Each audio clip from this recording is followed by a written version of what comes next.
Doctor कारुशिमा का ताल्लुक Hiroshima से था। खानदान 18वीं सदी से तिब्बत से वाबस्ता था।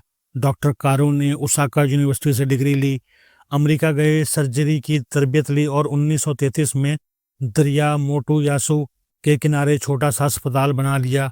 अस्पताल का नाम शिमा हॉस्पिटल था। 6 अगस्त 1945 को वो एक नर्स के साथ मरीज देखने हिरोशिमा से बाहर गए हुए थे। 6 अगस्त की सुबह 8:15 बजे शिमा हॉस्पिटल के ऊपर 600 मीटर बुलंदी पर खौफनाक धमाका हुआ। रोशनी का छन्नाका हुआ और 1 सेकंड में 2 किलोमीटर के दायरे में दर्जा हरारत 3000 सेंटीग्रेड हो गया और अगले सेकंड में वहां मौजूद हर चीज राख की छतरी बनकर फजा पर छा गई। ये मंजर दूर से देखने वालों को मशरूम की तरह महसूस हुआ। आध घंटे में गर्द बैठना शुरू हुई तो मालूम हुआ शिमा अस्पताल समेत पूरा हिरोशिमा शहर राख का ढेर बन चुका है। 80,000 लोग पहले मिनट में हलाक हो चुके हैं और तमाम इमारतें, पुल, सड़कें, रेलवे ट्रैक्स, गाड़ियां, जानवर और फैक्ट्रियां सफा हस्ती से मिट चुकी हैं। शिमा अस्पताल में इस वक्त 80 मरीज और तिब्बी अमला था। वो तमाम लोग 8:16 पर पिघल कर मिट्टी में जज्ब हो गए, जबकि इमारतें रेत, राख और खून का मलगूबा बन गई। वाकया के 2 घंटे बाद पता चला हिरोशिमा में जो लोग मर गए वो खुश नसीब थे। जिंदा बच जाने वाले लोग मौत से बदतर अजाब का शिकार हो चुके हैं। इनका पूरा जिस्म जल चुका है, हड्डियां गल गई हैं, बीनाई जायल हो चुकी है और ये कुव्वत समाज से महरूम हो चुके हैं।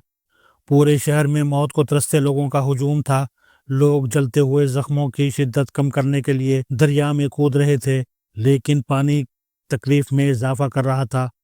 दोपहर तक दरिया जख्मियों और लाशों से भर गया। दरिया के पुल पिघलकर जमीन में औंधे पड़े थे। बग्घियों के घोड़े अंधे और जख्मी होकर सड़कों पर बकटट दौड़ रहे थे। इमारतें जमीन पर बिखरी पड़ी थीं, सड़कें गायब थीं और सूरज गर्द में छुपा हुआ था। 2 किलोमीटर के दायरे से बाहर मौजूद लोग भी जख्मी थे, मगर इनकी तकलीफ काबिल बर्दाश्त थी और वो एक दूसरे से मुखातिब होकर पूछ रहे थे, क्या हुआ, क्या हुआ? लेकिन किसी के पास कोई जवाब नहीं था। शाम 5 बजे अमेरिका ने दावा किया, हमने हिरोशिमा पर इंसानी तारीख का खौफनाक तरीन हथियार एटम बम फेंक दिया है। ये खबर मातम बनकर जापान पर गिरी और लोग धाड़े मार मार कर रोने लगे। डॉक्टर कारुशिमा इस दिन मरीज देखने शहर से बाहर गया हुआ था। शाम के वक्त वापस आया तो वो शहर और शहरियों को देखकर खून के आंसू बहाने लगा। शिमा अस्पताल का अमला मरीजों समेत खत्म हो चुका था। अगले दिन यानी 7 अगस्त को डॉक्टर शिमा को अस्पताल की जगह से सिर्फ हड्डियों का सुरमा और एक सर्जिकल आला मिला। ये सर्जिकल आला आज भी हिरोशिमा के म्यूजियम में पड़ा है। डॉक्टर कारुशिमा का बेटा अस्पताल से दूर होने की वजह से बच गया, जबकि बाकी पूरा खानदान एटम बम का लुकमा बन गया। डॉक्टर शिमा ने 1948 में ठीक इसी जगह दोबारा अस्पताल बनाया। इसका बेटा भी डॉक्टर बना और वो वालिद के बाद शिमा अस्पताल का डायरेक्टर रहा। अमेरिका, जापान और यूरोप के माहिरीन ने 1969 में डिक्लेयर किया दुनिया का पहला एटम बम ठीक शिमा अस्पताल के ऊपर फटा था, लिहाजा ये हिरोशिमा का ग्राउंड जीरो था। जापानी कौम ने जंग अजीम के बाद चंद बरसों में हिरोशिमा की इमारतें, सड़कें और पुल दोबारा बना दिए। शिमा अस्पताल की इमारत भी नई बन गई, शहर दोबारा आबाद भी हो गया, लेकिन एक्सपो हॉल को इंसानी इबरत के लिए जूं का तूं छोड़ दिया गया। ये इमारत एक्सपो हॉल थी और शिमा अस्पताल से 100 मीटर के फासले पर थी। 1915 में बनी, लेकिन ठेकेदार इतने हलाली और ईमानदार थे कि तामीर के 30 साल बाद एटम बम के हमले में भी इमारत का स्ट्रक्चर महफूज रहा। इसके कॉलम्स, गुंबद, दीवारें और लान का फर्श सलामत रहा। लिहाजा हुकूमत ने दुनिया को अपना तामीराती मुआवजा और एटम बम की तबाही दिखाने के लिए ये इमारत कायम रखने का फैसला किया, और यूं ये इमारत आज पूरी दुनिया में एटम बम की तबाही की अलामत बनकर खड़ी है। आप अगर शिमा अस्पताल से एक्सपो हॉल और वहां से दाएं जानिब दरिया की तरफ मुड़ें तो आप इन सीढ़ियों तक पहुंच जाएंगे जिनसे लोगों ने एटमी हमले के दिन पानी में कूदना शुरू किया था। मैं जब वहां गया तो मैं थोड़ी देर के लिए वहां रुक गया था और ये सोचने लगा था, हम इंसान किस कदर खौफनाक हैं। हम जब जालिम होते हैं तो फिर हम खुद को भी बर्बाद करने से बाज नहीं आते। دنیا میں آج بھی یہ سوال پوچھا جاتا ہے، امریکہ کو آخر ایٹم بم اور وہ بھی ہیروشیما اور ناگاساکی پر گرانے کی کیا ضرورت تھی؟ دنیا یقیناً امریکہ کو اس کا ذمہ دار سمجھتی ہے، جبکہ معاملہ بالکل مختلف تھا۔ دوسری جنگ عظیم میں جاپان کی زیادہ تر طاقتیں فوجی جرنیلوں اور شدت پسند وزیر اعظم کے ہاتھوں میں تھیں، اور یہ لوگ اندھا دھند فیصلے کر رہے تھے۔ امریکہ خود کو جنگ سے بچا رہا تھا، لیکن جرمنی نے برطانیہ میں امریکہ کا مسافر بردار بحری جہاز اڑا دیا، اور جاپان نے پرل ہاربر پر حملہ کر کے امریکہ کے 188 جنگی جہاز اور 2300 فوجی مار دیے، اور یوں امریکہ بھی جنگ میں کودنے پر مجبور ہو گیا، اور اس جنگ میں امریکہ کے 12.5 لاکھ فوجی ہلاک ہوئے۔ صرف 1944 میں 88,000 امریکی فوجی ہلاک ہو گئے۔ جنگ کی طوالت نے امریکہ کو معاشی لحاظ سے بھی کمزور کر دیا تھا۔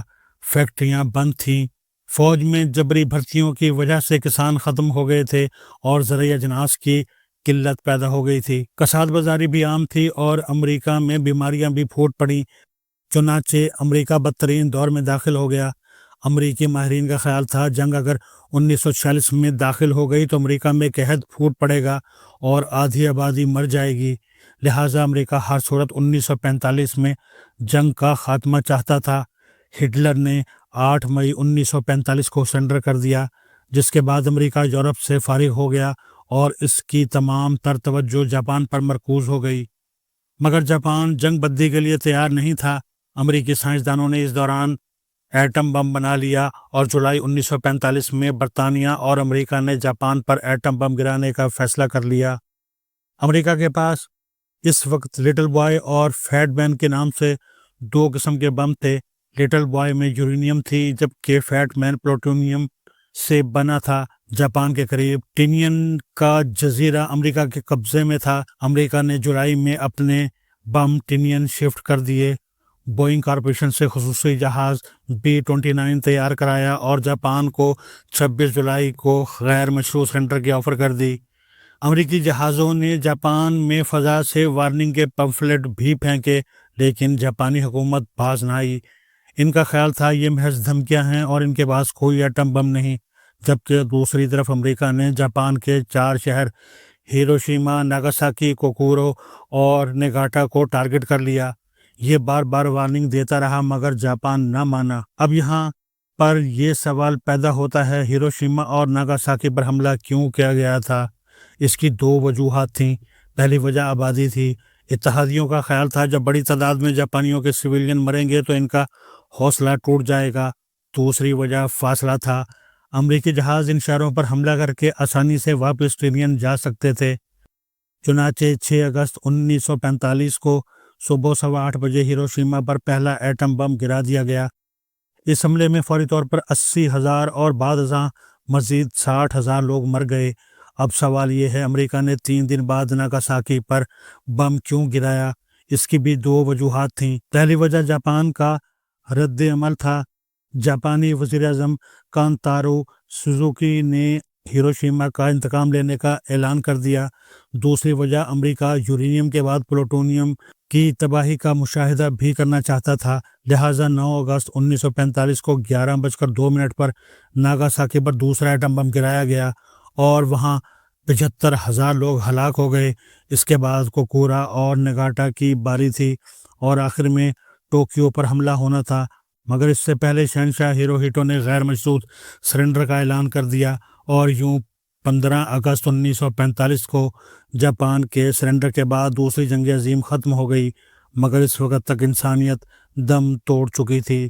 میری درخواست ہے، بھارت اور پاکستان کی قیادت کو ایک بار اکٹھے ہیروشیما کا وزٹ کرنا چاہیے۔ شاید انہیں اسی طرح شرم آ جائے اور یہ ہیروشیما اور ناگاساکی کا حشر دیکھ کر میز پر بیٹھ جائیں اور اپنے سارے مسئلے ایک ہی بار حل کر لیں، ورنہ کبھی پلوامہ اور کبھی پہلگام اس پورے خطے کو راکھ کا ڈھیر بنا کر رہے گا۔ مذاکرات ہوں گے، لیکن وہ 30-40 کروڑ لوگوں کی راکھ پر ہوں گے۔ کیا ہم یہ چاہتے ہیں؟ ہمیں یہ فیصلہ بھی آج ہی کرنا ہوگا۔